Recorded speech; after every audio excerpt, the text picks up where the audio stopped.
সকালবেলাটা এক একটা মেয়ের কাছে যুদ্ধ বলে মনে হয়, তাই না?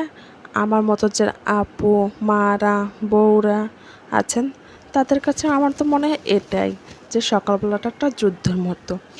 হ্যালো ভিউয়ার্স, আসসালামু আলাইকুম। আশা করি আপনারা সবাই ভালো আছেন। আলহামদুলিল্লাহ, আমিও ভালো আছি। এখন আমি ডাল সিদ্ধ করব। এখন কিন্তু প্রায় অনেকটা রাত হয়েছে, কিন্তু আজকে আমি একটু বেশি করে ডাল নিয়েছি, সিদ্ধ করে রেখে দেব যাতে 2-3 দিন হয়ে যায়।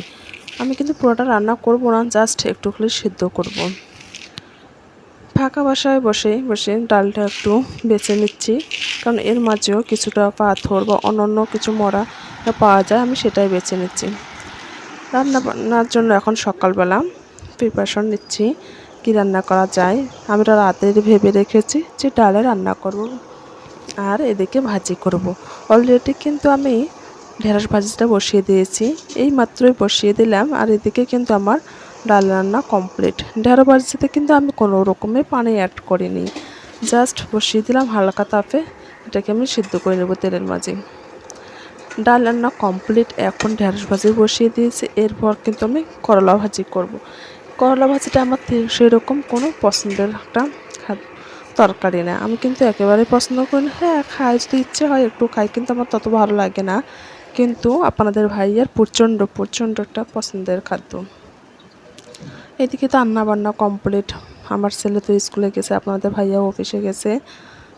বাসায় এখন একাই একাই আমি টুকিটাকি যা কাজ এখন আছে সমস্ত কিছু করে নেব। এইদিকে পুরো বাড়িটাই আগে ঝাড়ু দিয়ে নিচ্ছি, কিন্তু সকাল সকাল রান্না বান্না করার সময় কিন্তু অনেকটাই নোংরা হয়ে যায়। এরপর কিন্তু ঝাড়ুটা না দিলে একেবারে হয় না। আমি আগে সর্বপ্রথম ঝাড়ুটা দিয়ে নেব, তারপর কিন্তু বাড়িটা গুছিয়ে নেব। কেননা আগে যদি আমি ঝাড়ুটা দিয়ে তারপর আগে যদি আমি গুছিয়ে নিই তারপর ঝাড়ুটা দিই, ঝাড়ু দেওয়ার সময় কিন্তু ফ্যান চলে বা জানলা দিয়ে অনেক রকমের বাতাস আসে, তাহলে কিন্তু দেখবেন যে ময়লা আবার যে আপনার সমস্ত কিছুর উপরে পড়তেছে। সেই জন্য আমি যেই কাজটা বরাবরই করি, আগে সর্বপ্রথম ঝাড়ু দিয়ে নিই। এরপর আমি কিন্তু সমস্ত ঘরের জিনিস জানালাগুলো কিন্তু মুছিয়ে সুন্দরভাবে পরিষ্কার করে নেই। পরে প্রয়োজন পড়লে আমি আরেকবার ঝাড়ু দেবো, তাতে কোনো সমস্যা নেই। এই তো আমার ঝাড়ু দেওয়াটা কমপ্লিট। আপনাদের ভাইয়া দুপুরবেলা কিছুটা বাদাম নিয়ে এসেছে, সেটাই আমি বসে বসে খাচ্ছি। আর এদিকে কিন্তু আমি ছেলেকেও স্কুল থেকে নিয়ে আসলাম, এখন কিন্তু 1টা বাজে। ছেলের সঙ্গে বাসায় আসলাম। এটা কিন্তু সন্ধ্যাবেলা থেকে, সন্ধ্যাবেলা একটু সন্ধ্যার নাস্তা তৈরি করছিলাম, ভাবছি কী করা যায়, কিন্তু যেহেতু নুডলস বাসায় আছে, নুডলসটা রান্না করলাম।